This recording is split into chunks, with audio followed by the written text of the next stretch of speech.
ఊరికి అభివృద్ధి పనులు మంచివే, కానీ అభివృద్ధి పనులు చేసే సమయంలో ప్రజలు ఇబ్బందులను కూడా పట్టించుకోవాలి అధికారులు మరియు ఆ సమస్యలు. లేదంటే స్థానికంగా ఉండే వారికి ఒక్కరోజు ఒక్క నెలలో తీరే సమస్య అయితే తట్టుకోగలరు. దాదాపు 2-3 ఏళ్ళు తట్టుకోవాలంటే ఎటువంటి ప్రజలకైనా అనారోగ్యంతో పాటు ఇబ్బందులు మాత్రం ఖాయంగా ఉంటాయి. ఇదంతా ఎందుకంటున్నానంటే పీలర్లో రహదారి పనులు దాదాపు సంవత్సరంగా జరుగుతున్నాయి. ఇంకా ఎంత లేదన్నా సంవత్సరం పైనే ఈ పనులు కొనసాగే అవకాశం ఉంది.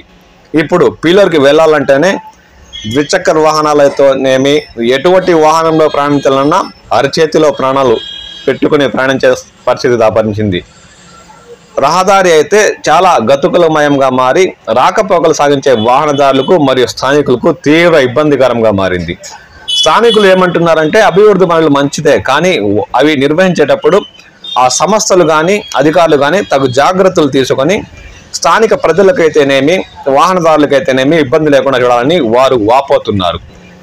చినుకు పడితే ఆ రహదారంతా చిత్తడిగా మారి రాకపోకలు సాగించే వాహనదారులకు తీవ్ర ఇబ్బందికరంగా ఉందని, లేదంటే ఎండ కాస్తే దుమ్ము ధూళి చేరి రాకపోకలు సాగించేటప్పుడు గాలి ఆడక రహదారి కనబడక ఆ గుంతల్లో ప్రయాణించే సమయంలో తీవ్ర ఇబ్బందులు గురవుతున్నట్లు వాహనదారులు వాపోతున్నారు. సంబంధిత శాఖ అధికారులు స్పందించి రహదారి పనులు అభివృద్ధి కోసం చేసేటప్పుడు స్థానిక ప్రజలకు ఇబ్బంది లేకుండా చూసే బాధ్యత వారిపై ఉంటుందని వారు పేర్కొంటున్నారు. కాబట్టి సంబంధిత శాఖ అధికారులు స్పందించి రహదారి పనులు అయ్యేంత వరకు పీలర్ పట్టణం మరియు పరిసర ప్రాంతాల్లో ఉన్న దుమ్ము ధూళిని అరికట్టేందుకు తగు జాగ్రత్తలు తీసుకోవాలని,